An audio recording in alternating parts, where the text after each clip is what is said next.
Welcome back to the MMA Plug, presented by the Fan Cave on 98.1 FM, Mile High Sports Radio. About to rapid fire through this 3-round segment to close out the hour. We have our Colorado Combat Club champion in Miguel Barrientos here in studio with us. Danny Bailey behind the glass. What do we have? The California State Athletic Commission's post-Bellator 290 debriefing was the first time they allowed anyone from the media in the room for that discussion. MMA Junkie called that transparency. Would you agree? Yes and no. I like that they allowed somebody in to see the discussion, but I say no in the sense of it being true transparency because there was not the opportunity for multiple different outlets to field questions. There was not a live setting for these judges and these referees to go out there and to speak to the logic behind what was held on that card. To me, if you're going to call this, and especially MMA Junkie, a USA Today outlet, like that's sloppy to me calling this full transparency. What? It's transparency because you got to be there. What about everybody else?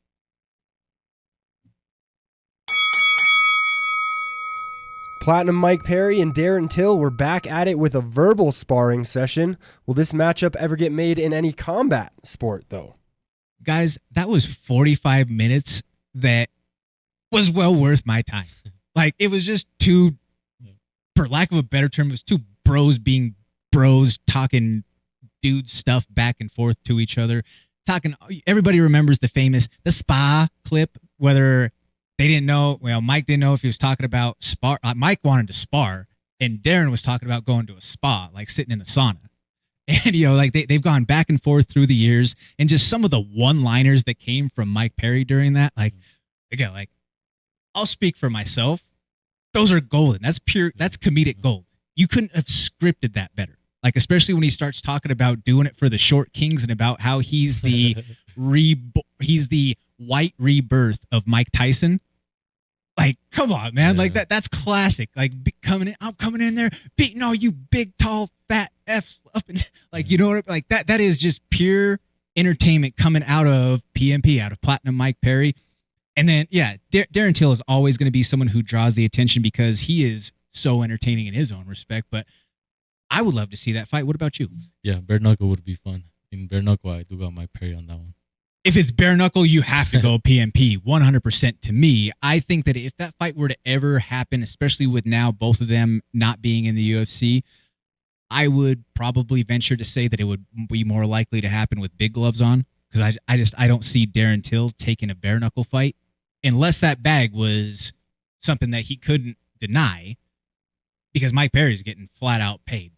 Bare knuckle backed up the Brinks truck with 2 trucks in terms of fight money. So that exactly. I mean, I believe his deal that he just signed was an $8 million deal. Yeah, Platinum Mike Perry, you did it, my man. What do we have for the third round, Danny? Just days before the historic Bellator 300 show, challenger Linton Vassell has pulled out against reigning champion Ryan Bader due to being sick. What do you think of this? Listen, I love the missile, and he trains with a lot of my buddies down there at Killcliff, but I can't help but think it's kind of soft. In a way, he reportedly he pulled out a couple of days ago. The news broke last night saying that you were sick like a week out, unless it's like a hospitalized or a need to be hospitalized type of illness. I have a hard time saying that I'm completely on board with it, given what the opportunity is. You're on the Bellator. You were supposed to be the main event of the 300th show of Bellator. You were supposed to be the focal point of the show. You're the marquee name.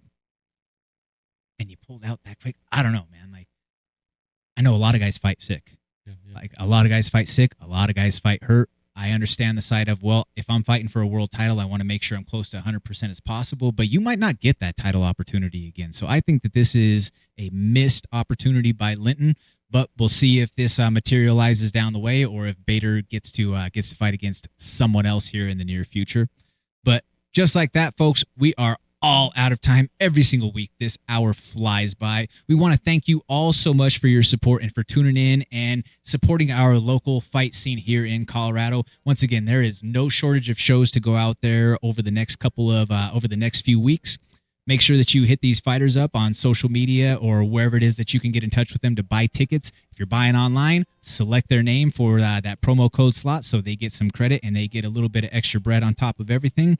This is the MMA Plug presented to you by the Fan Cave on 98.1 FM, Mile High Sports Radio. Thank you so much for watching. Please hit that like, share, and subscribe button. That helps us continue to produce this original MMA content and bring it for you every single week. Tune in to the MMA Plug presented by Fan Cave on 98.1 FM, Mile High Sports Radio.